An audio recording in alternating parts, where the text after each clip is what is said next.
The alchemist picked up a book that someone in the caravan had bought. Leafing through the pages, he found a story about Narcissus. The alchemist knew the legend of Narcissus, a youth who knelt daily beside a lake to contemplate his own beauty. He was so fascinated by himself that one morning he fell into the lake and drowned. Can you believe it? At the spot where he fell, a flower was born, which called the Narcissus. But this was not how the author of the book ended that story. He said that when Narcissus died, the goddess of the forest appeared and found the lake, which had been full of fresh water, transformed into a lake of salty tears. "Why do you weep?" the goddess asked. "I weep for Narcissus," the lake replied. "Ah, it is no surprise that you weep for Narcissus," they said, "for though we always pursued him in the forest, you alone could contemplate his beauty close at hand." "But was Narcissus beautiful?" the lake asked. "Who better than you to know that?" the goddess said in wonder. "After all, it was by your banks that he knelt each day to contemplate himself." The lake went silent for some time. Finally it said, "I weep for Narcissus, but I never noticed that Narcissus was beautiful. I weep because each time he knelt beside my banks, I could see in the depths of his eyes my own beauty reflected." What a lovely story, the alchemist thought. I took a sick day today because I wasn't feeling great. And on my little day off, we're going to read to my cat. We're going to read The Alchemist by Paulo Coelho. I read this book after getting rejected from a job that I was highly qualified for. Got told I lacked hands-on experience. But then I read this book and had a bunch of deep thoughts, so we're going to read it again. To Mr. Kitty. Yeah, you. You want to hear a story? Too bad. We're going to read the story. Get comfortable. The boy's name was Santiago. Dusk was falling as the boy arrived with his herd at an abandoned church.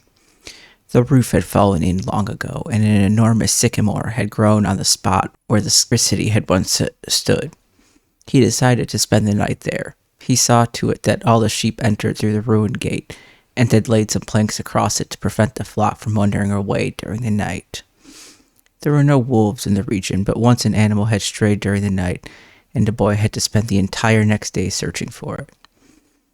He swept the floor with his jacket and lay down, using the book he had just finished reading as a pillow. He told himself that he would have to start reading thicker books.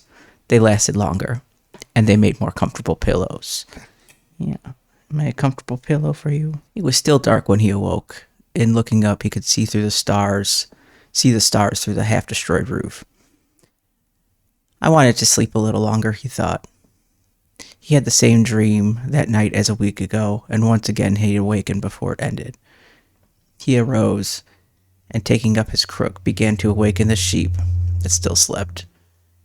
He had noticed that as soon as he awoke, most of his animals also began to stir. It was as if some mysterious energy bound his life to that of the sheep, with whom he had spent the past 2 years, leading them through the countryside in search of food and water. "They are so used to me that they know my schedule," he muttered. Thinking about that for a moment, he realized that it could be the other way around, that it was he who had become accustomed to their schedule. But there were certain of them who took a bit longer to awaken. The boy prodded them one by one with his crook, calling each by name. He had always believed the sheep were able to understand what he said, so there were times when he read to them parts of his books that had made an impression on him, or he would tell them of the loneliness or the happiness of a shepherd in the fields. Sometimes he would comment to them on the things he had seen in the villages they passed. But for the past few days, he had spoken to them about only one thing: the girl, the daughter of the merchant who lived in the village, they would reach in about 4 days. He had been to the village only once, the year before. The merchant was a proprietor of a dry goods shop, and he always demanded that the sheep be sheared in his presence so that he would not be cheated. A friend had told the boy about the shop, and he had taken a sheep there. "I need to sell some wool," the boy told the merchant. The shop was busy, and the man asked the shepherd to wait until the afternoon, so the boy sat on the steps in the shop and took a book from his bag. I didn't know shepherds knew how to read, a voice said behind him. The girl was typical of the region of Andalusia, with flowing black hair and eyes that vaguely recalled the Moorish conquerors. Well, usually I learn more from my sheep than from books, he answered. During the 2 hours they talked, she told him she was the merchant's daughter and spoke of life in the village, where each day was like all the others. The shepherd told her of the Andalusian countryside and related the news from the other towns where he had stopped. It was a pleasant change from talking with his sheep. How did you learn to read? The girl asked at one point. Like everybody learns, he said, in school. Well, if you know how to read, why are you just a shepherd? The boy mumbled an answer that allowed him to avoid responding to her question. He was sure the girl would never understand. He went on telling stories about his travels, and her bright Moorish eyes went wide with fear and surprise. As time passed, the boy found himself wishing that the day would never end, that her father would stay busy and keep him waiting for 3 days. He recognized he was feeling something he had never experienced before, the desire to live in one place forever. With the girl with the raven hair, his days would never be the same again. But finally the merchant appeared and asked the boy to shear 4 sheep. He paid for the wool and asked the shepherd to come back the following year. And now it was only 4 days before he would be back in that same village. He was excited and at the same time uneasy. Maybe the girl had already forgotten him. Lots of shepherds passed through selling their wool. It doesn't matter, he said to his sheep. I know girls in other places. But in his heart, he knew that it did matter. And he knew the shepherds, like seamen and traveling salesmen, always found a town where there was someone who could make them forget the joys of carefree wandering. The day was dawning, and the shepherd urged his sheep in the direction of the sun. They never have to make any decisions, he thought. Maybe that's why they always stay close to me. The only things that concerned the sheep were food and water. As long as the boy knew how to find the best pastures in Andalusia, they would be his friends. Yes, their days would all be the same, with seemingly endless hours between sunrise and dusk, and they never had to read a book in their young lives they didn't understand when the boy told them about the sights of the cities. They were content with just food and water. In exchange, they generously gave of their wool, their company, and once in a while, their meat.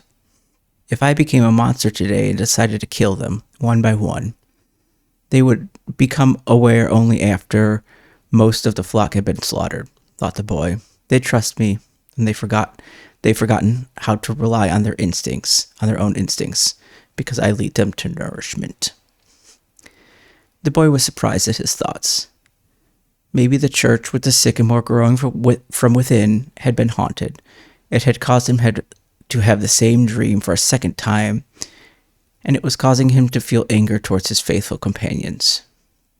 He drank a bit from the wine that remained from his dinner of the night before, and he gathered his jacket closer to his body. He knew that a few hours from now, with the sun at its zenith, the heat would be so great that he would not be able to lead his flock across the fields. It was the time of the day when all of Spain slept during the summer. The heat lasted until nightfall, and all that time he had to carry his jacket. But when he thought to complain about the burden of its weight, he remembered that because he had the jacket, he had withstood the cold of the dawn.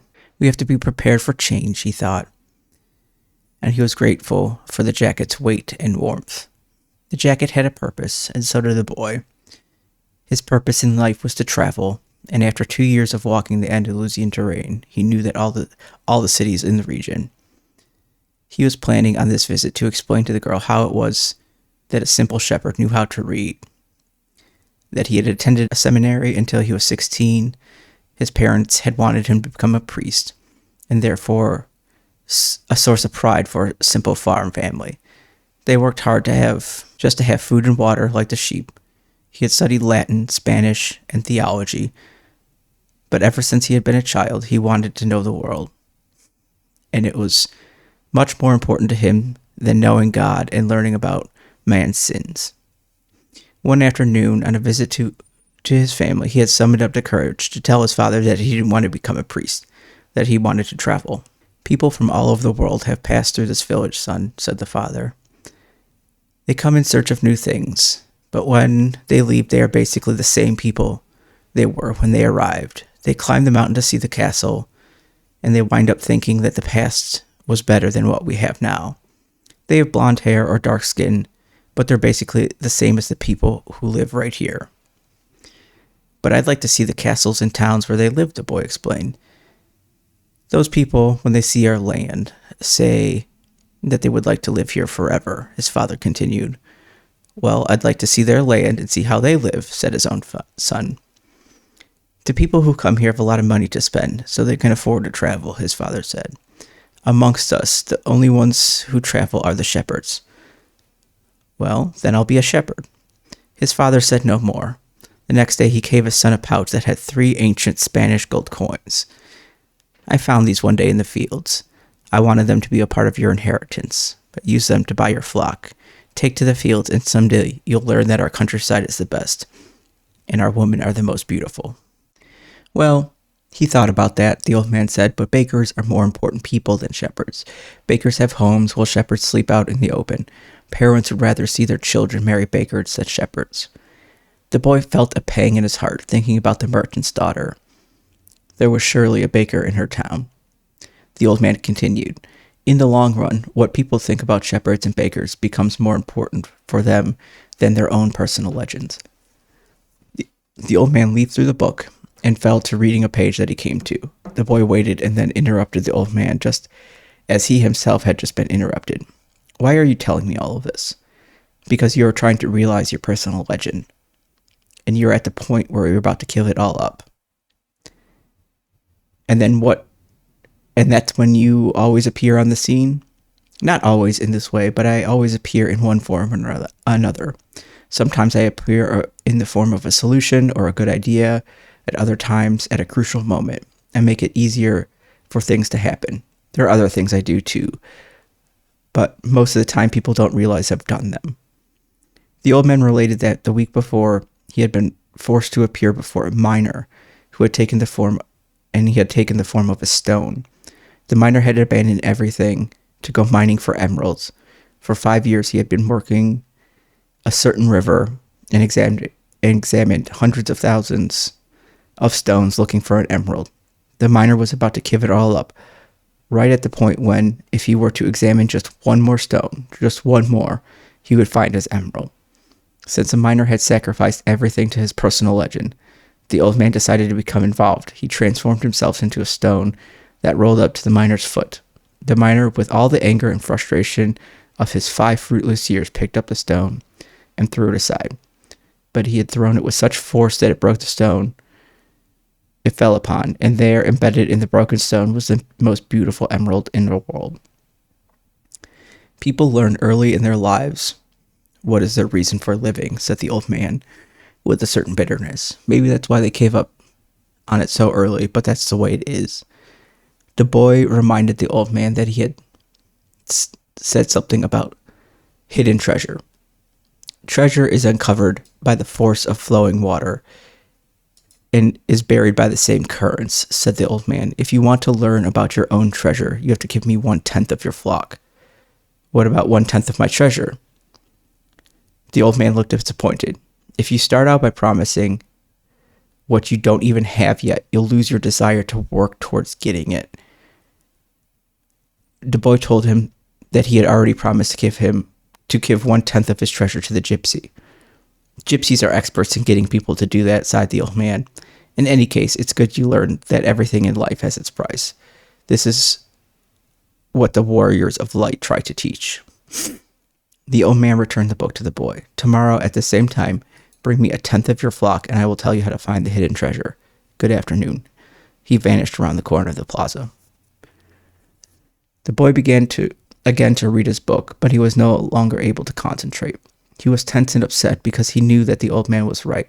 He went over to the bakery and bought a loaf of bread, thinking about whether or not he should tell the baker what the old man had said about him. Sometimes it's better to leave things as they are, he thought to himself, and he decided to say nothing. If he were to say anything, the baker would spend 3 days thinking about giving it all up, even though he had gotten used to the things were. The boy could certainly resist causing that kind of anxiety with the baker, so he began to wander through the city and found himself at the gates. There's a small building there with a window at which people bought tickets to Africa, and he knew that Egypt was in Africa. "Can I help you?" asked the man behind the window. "Maybe tomorrow," said the boy, moving away. If he had just sold one of his sheep, he'd have enough to get to the other shore of the strait. The idea frightened him. "Another dreamer," said the ticket seller to his assistant, watching the boy walk away. "He doesn't have enough money to travel." When standing at the ticket window, the boy had remembered his flock and decided he should go back to being a shepherd.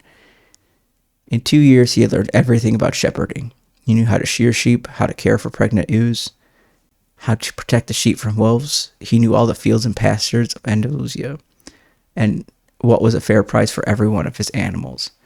He decided to return to his friend's stable by the longest route possible. As he walked to the city's castle, he interrupted his return and climbed the stone ramp that led to the top of the wall. From there, he could see Africa in the distance. Someone had told him that it was where the Moors had come from to occupy all of Spain. He could see almost the entire city from where he sat, including the plaza where he had talked to the old man. "Curse the moment I met that old man," he thought. He had come to the town only to find a woman who could interpret his dream. Neither the woman nor the old man was at all impressed by the fact that he was a shepherd. They were solitary individuals who no longer believed in things and didn't understand that shepherds became attached to their sheep. He knew everything about each member of his flock. He knew which ones were lame, which one was about to give birth in 2 months from now, which were the laziest. He knew how to shear them and how to slaughter them, and if he decided to lead them, they would suffer. The wind began to pick up. He knew that wind.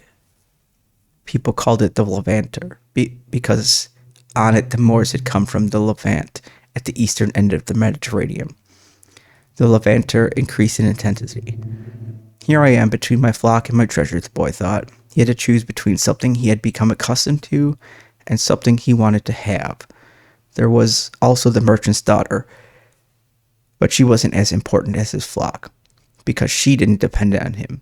Maybe she didn't even remember him. He was sure that it made no difference to her on which day he appeared. For her, every day was the same. And when each day is the same as the next, it's because people fail to recognize the good things that happen in their lives every day that the sun rises.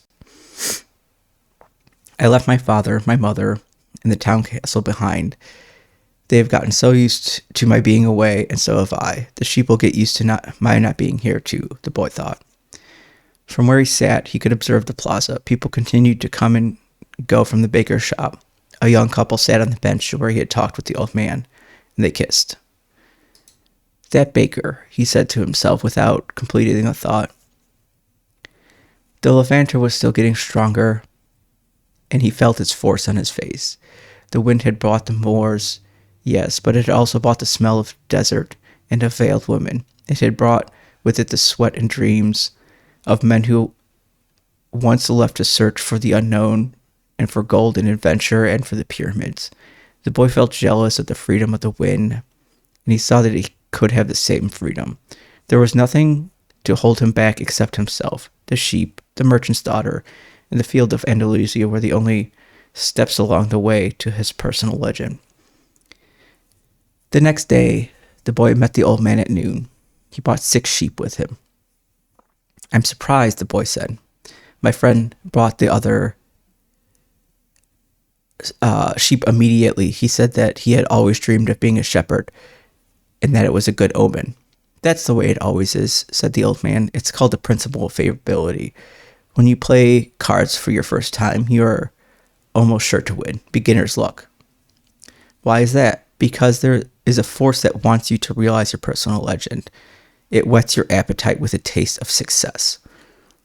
Then the old man began to inspect the sheep, and he saw one was lame. The boy explained that it wasn't important, since the sheep was the most intelligent of the flock and produced the most wool. "Where is the treasure?" he asked. "It's in Egypt, near the pyramids." The boy was startled. The old woman had said the same thing, but she hadn't charged him anything. In order to find the treasure, you ought to follow the omens. God has prepared a path for everyone to follow. You just have to read the omens that he left for you. Before the boy could reply, a butterfly appeared and fluttered between him and the old man. He remembered something that his grandfather had once told him, that butterflies were a good omen, like crickets, and like grasshoppers and lizards and four-leaf clovers. "That's right," said the old man, able to read the boy's thoughts, "just as your grandfather taught you. These are good omens." The old man opened his cape, and the boy was struck by what he saw. The old man wore a breastplate of heavy gold, covered with precious stones. The boy recalled the brilliance he had noticed on the previous day. He really was a king. He must be disguised to avoid encounters with thieves. "Take these," said the old man, handing out a white stone and a black stone that had been embedded at the center of the breastplate. "They are called Urim and Thummim. The black signifies yes and the white no. When you are unable to read the omens, they will help you to do so. Always ask an objective question."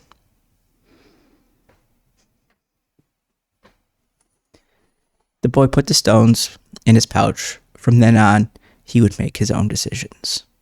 Don't forget that everything you deal with is only one thing and nothing else. Don't forget the language of the omens, and above all, don't forget to follow your personal legend through to its conclusion. But before I go, I want to tell you a little story. A certain shopkeeper sent his son to learn about the secret of happiness from the wisest man in the world. The lad wandered through the desert for 40 days and finally came upon a beautiful castle high atop a mountain. It was there the wise man lived. Rather than finding a saintly man, though, our hero, on entering the main room of the castle, saw a hive of activity. Tradesmen came and went, people were conversing in the corners, a small orchestra was playing soft music, and there was a table covered with platters of the most delicious food in that part of the world. The wise man conversed with everyone, and the boy had to wait for 2 hours before it was his turn to get the man's attention. The wise man listened attentively to the boy's explanation of why he had came, but told him he didn't have time just then to explain the secret of happiness. He suggested the boy look around the palace and return in 2 hours. "Meanwhile, I want to ask you to do something," said the wise man, handing the boy a teaspoon that held 2 drops of oil. "As you wander around, carry the spoon with you without allowing the oil to spill." The boy began climbing and descending the many stairways of the palace, keeping his eyes fixed on the spoon. After 2 hours, he returned to the room where the wise man was. "Well," asked the wise man, "did you see the Persian tapestries that are hanging in my dining hall?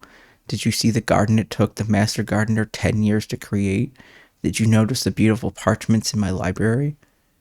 The boy was embarrassed and confessed that he had observed nothing. His only concern had been not spill the oil that the wise man had entrusted him. "Then go back and observe the marvels of my world," said the wise man. "You cannot trust a man if you don't know his house." Relieved, the boy picked up the spoon and returned to his exploration of the palace. This time observing all the works of art on the ceilings and the walls. He saw the gardens and the mountains all around them, the beauty of the flowers, and the taste with which everything had been selected. Upon returning to the old man, he related in detail everything he had seen. "But where are the drops of oil I entrusted you?" asked the wise man. Looking down at the spoon he held, the boy saw that the oil was gone. "Well, there's only one piece of advice I can give you," said the wisest of wise men. "The secret of happiness is to see all the marvels in the world, and to never forget the drops of oil on the spoon." The shepherd said nothing. He had understood the story about the old king had told him. A shepherd may like to travel, but he should never forget about his sheep. The old man looked at the boy and said, with his hands held together, made several strange gestures over the boy's head. Then taking his sheep, he walked away. At the highest point in Tarifia, there's an old fort built by the Moors. From atop its walls, one can catch a glimpse of Africa. Melchizedek, the king of Salem, sat upon the wall of that fort that afternoon and felt the levanter blowing in his face. The sheep fidgeted nearby, uneasy with their new owner and excited by so much change. All they wanted was food and water. Melchizedek watched a small ship that was plowing its way out of the port. He would never again see the boy, just as he had never seen Abraham after having charged him his 1/10 fee. That was his work. The gods should not have desires because they don't have personal legends. But the king of Salem hoped desperately that the boy would be successful. It's too bad that he's going to quickly forget my name, he thought. I should have repeated it for him. Then, when he spoke about me, he would say that I am Melchizedek, the king of Salem. Then he looked to the skies, feeling a bit abashed, and said, I know it's the vanity of vanities, as you said, my lord, but an old king sometimes likes to take some pride in himself. How strange Africa is, thought the boy. He was sitting in a bar, much like the other bars he had seen along the narrow streets of Tangier. Some men were smoking from a gigantic pipe that they passed from one to another.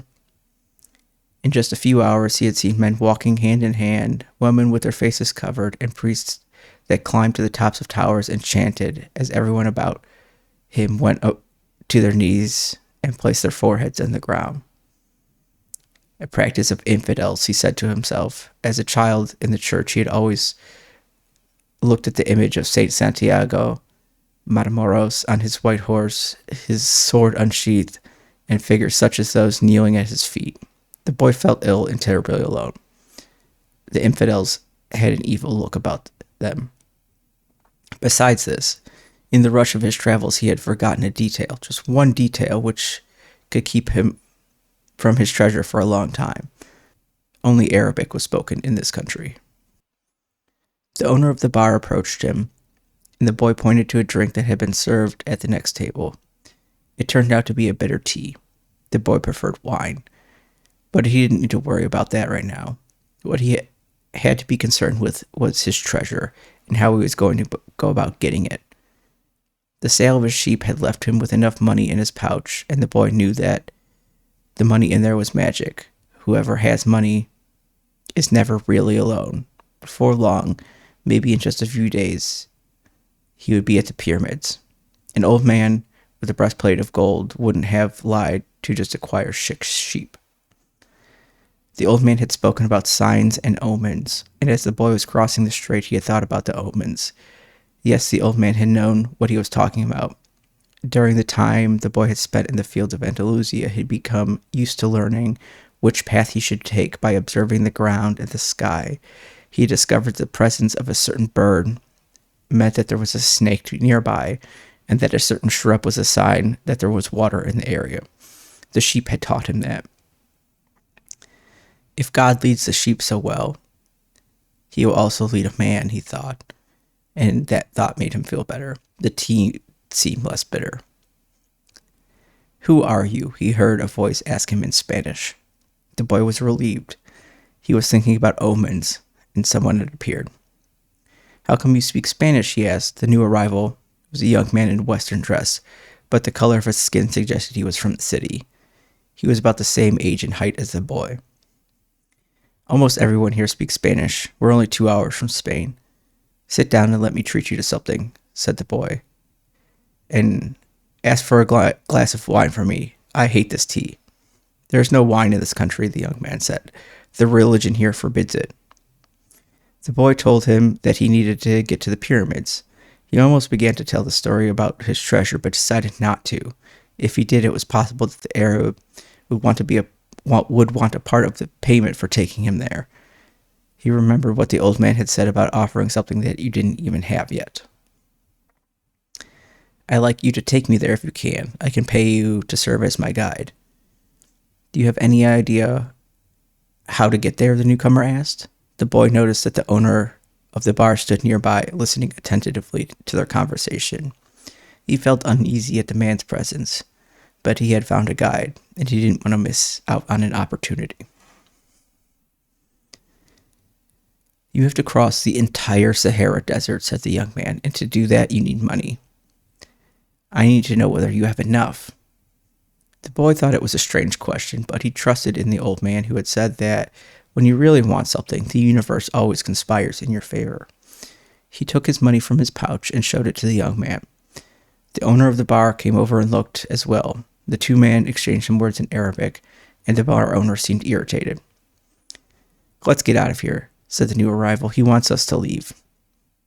The boy was relieved. He got up to pay the bill, but the owner grabbed him and began to speak to him in an angry stream of words. The boy was strong, and he wanted to retaliate, but he was in a foreign country. His new friend pushed the owner aside and pulled the boy outside with him. "He wanted your money," he said. "Tangier is not like the rest of Africa. This is a port, and every port has thieves." The boy trusted his new friend. He had helped him out of a dangerous situation. He took out his money and counted it.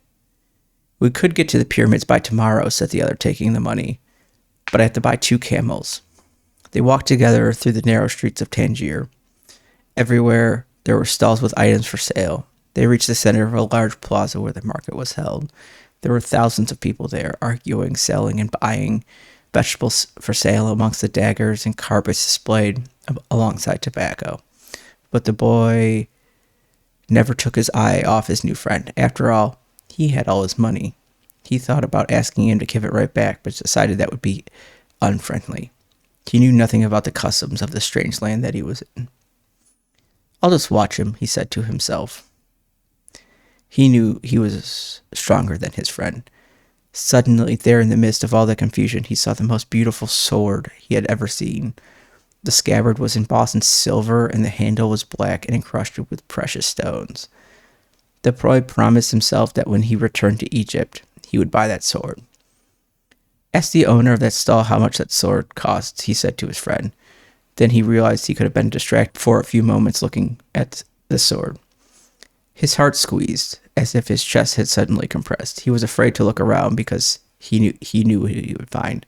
He continued to look at the beautiful sword for a bit longer, until he summoned the courage to look around. All around him was the market, with people coming and going, shouting and buying, and the aroma of strange foods. But nowhere could he find his new companion. The boy wanted to believe that his friend simply had become separated from him by accident. He decided to stray to the right and await his return. As he waited, a priest climbed to the top of a nearby tower and began his chant. Everyone in the market fell to their knees, touched their foreheads to the ground, and took up the chant. Then, like a colony of worker ants, they dismantled their stalls and left. The sun began its departure as well. The boy watched through its trajectory for some time until it was hidden behind the white houses surrounding the plaza.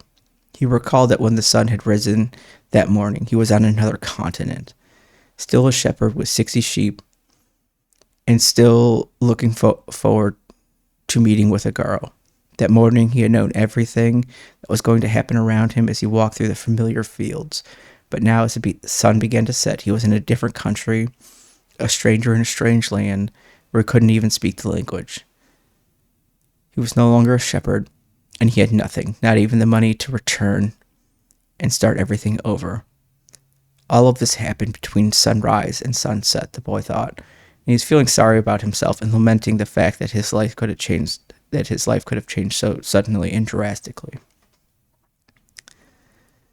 He was so ashamed that he wanted to cry. He had never even wept in front of his own sheep, but the marketplace was empty, and he was far from home, so he wept. He wept because God was unfair, and because the way of God repaid those who believed in their dreams. When I had my sheep, I was happy, and I made those around me happy. People saw me coming and welcomed me, he thought, but now I'm sad and alone. I'm going to become bitter and distrustful of people because one person betrayed me. I'm going to hate those who have found their treasure because I never found mine. And I'm going to hold on to what little I have because I'm too insignificant to conquer the world. He opened up his pouch to see what was left of his possessions. Maybe there was a bit left of the sandwich he had eaten on the ship, but all he found was the heavy book, his jacket, and the 2 stones the old man had given him. As he looked at the stones, he felt relieved for some reason. He had exchanged 6 sheep for 2 precious stones that had been taken from a gold breastplate. He can sell the stones and buy a return ticket, but this time I'll be smarter, the boy thought, removing them from his pouch so he could put them in his pocket. This is a port town, and the only truthful thing his friend told him was that port towns were full of thieves. Now he understood why the owner of the bar had been so upset. He was trying to tell him not to trust that man.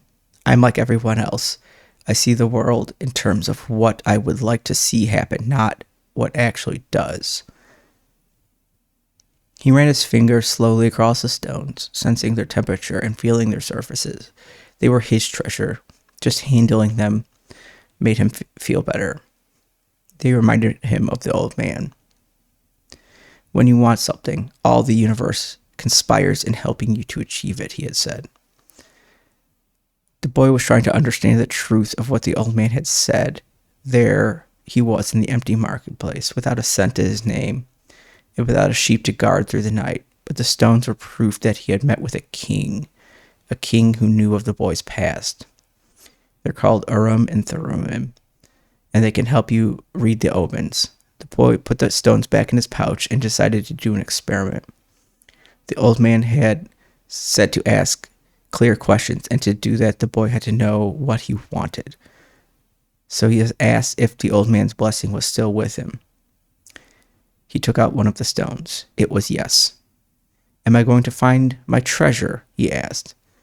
He struck his hand to the pouch, felt around for one of the other stones. As he did, both of them pushed through a hole in the pouch and fell to the ground. The boy had never even noticed that there was a hole in the pouch. He knelt down to find Urim and Thummim and put them back in the pouch. But as he saw them lying there on the ground, another phrase came to mind.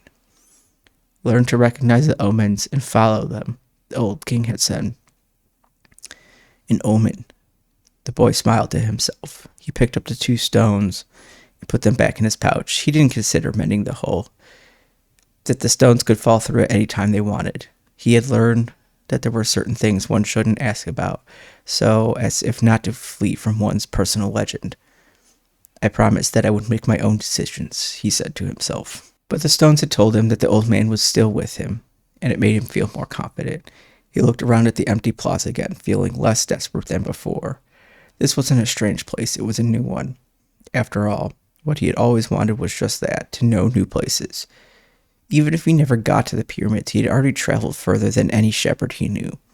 Oh, if they only knew how different things are just 2 hours by ship from where they are, he thought. Although his new world at the moment was just an empty marketplace, he had already seen it, teeming with life, and he would never forget it. He remembered the sword. It hurt him a bit to think about it, but he had never seen one like it before. He mused about these things, and he realized that he had to go choose between thinking of himself as the poor victim of a thief, and as an adventurer in a quest of his treasure. I am an adventurer looking for treasure, he said to himself. He was shaken into wakefulness by someone. He had fallen asleep in the middle of the marketplace, and the life of the plaza was starting to resume. Looking around, he saw his sheep, and he realized that he was in a new world.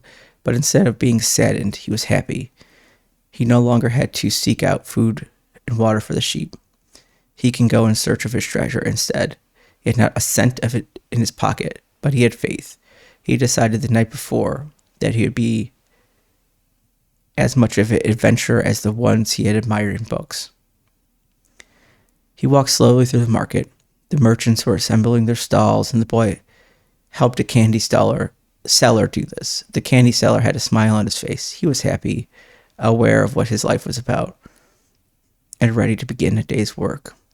His smile reminded the boy of the old man, the mysterious old king he had met. This candy merchant isn't making candy so that later he can travel or marry a shopkeeper's daughter. He's doing it because that's what he wants to do, thought the boy. He realized that he could do the same thing the old man had done, sense whether a person was near or far from his personal legend just by looking at them. It's easy, and yet I've never done it before, he thought. When the stall was assembled, the candy seller offered the boy the first sweet he had made for the day. The boy thanked him, ate it, and went on his way. When he had only gone a short distance, he had realized that while they were erecting the stall, one of them had spoken Arabic and the other Spanish. and they understood each other perfectly well. There must be a language that doesn't depend on words, the boy thought. I've already had that experience with my sheep, and it's happening with people. He was learning a lot of new things. Some of them were things that he had already experienced and weren't really new, but he had never perceived before. And he had never perceived them because he had become accustomed to them, he realized. If I can learn to understand this language without words, then I can learn to understand the world. Relaxed and unhurried, he resolved that he would walk through the narrow streets of Tangier, only in a way that he would be able to read the omens. He knew it would require a lot of patience, but shepherds knew all about patience. Once again, he saw that in a strange land, he was applying the same lessons he had learned with his sheep. All things are one, the old man had said. The crystal merchant awoke with the day and felt some anxiety for the very first morning. It's the same anxiety he felt every morning. He had been in the same place for 30 years, a shop at the top of a hilly street where few customers passed. Now it was too late to change anything. The only thing he had learned to do was to buy and sell crystal glassware. There had been a time where many people knew of a shop, Arab merchants, French and English geologists, German soldiers who were always well heeled. In those days, it had been wonderful to be selling crystal, and he had thought how he would become rich and have beautiful women at his side as he grew older. But as time passed, Tangier had changed. The nearby city of Setuia had grown faster than Tangier, and business had fallen off. Neighbors moved away, and there remained only a few small shops on the hill, and no one was going to climb the hill just to browse through a few small shops. But the crystal merchant had no choice. He had lived 30 years of his life buying and selling crystal pieces, and now it was too late to do anything else. He spent the entire morning observing the infrequent comings and goings in the street. He had done this for years, and he knew the schedule of everyone who had passed. But just before lunchtime, a boy stopped in front of the shop.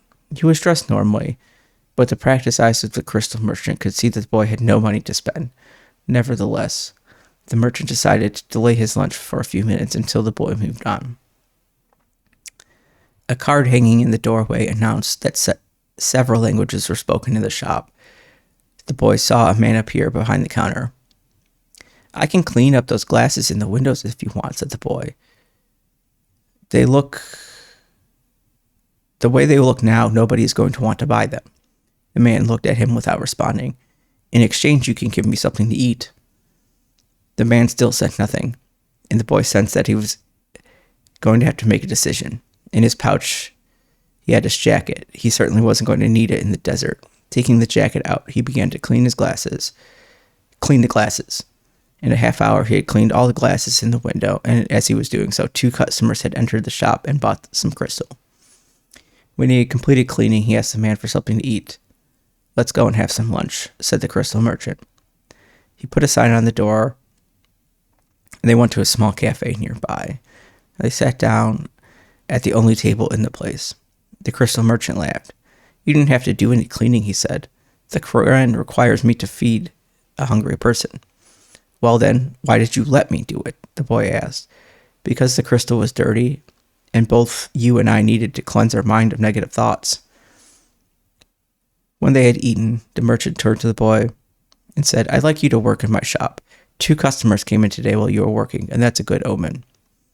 People talk a lot about omens, thought the shepherd, but they really don't know what they're saying, just as I hadn't realized that for so many years I had been speaking in a language without words to my sheep. Do you want to go work for me? The merchant asked. I can work for the rest of the day, the boy answered. I'll work all night until dawn and clean every piece of crystal in your shop. In return, I need money to get to Egypt tomorrow. The merchant laughed. Even if you cleaned my crystal for an entire year, even if you earned a good commission selling every piece, you would still have to borrow money to get to Egypt. There are thousands of kilometers of miles of desert between here and there. There was a moment of silence so profound that it seemed the city was asleep. No sound from the bazaars, no arguments from amongst the merchants, no men climbing to towers to chant, No hope, no adventure, no old kings or personal legends, no treasure, and no pyramids. It was as if the world had fallen silent because the boy's soul had. He sat there staring blankly through the door at of the cafe, wishing that he had died and that everything would end forever in that moment. The merchant looked anxiously at the boy. All the joy he had seen that morning had suddenly disappeared. I can give you the money you need to get back to your country, my son, said the crystal merchant. The boy said nothing. He got up, adjusted his clothing, and picked up his pouch. I'll work for you, he said. And after another long silence, he added, I need money to buy some sheep.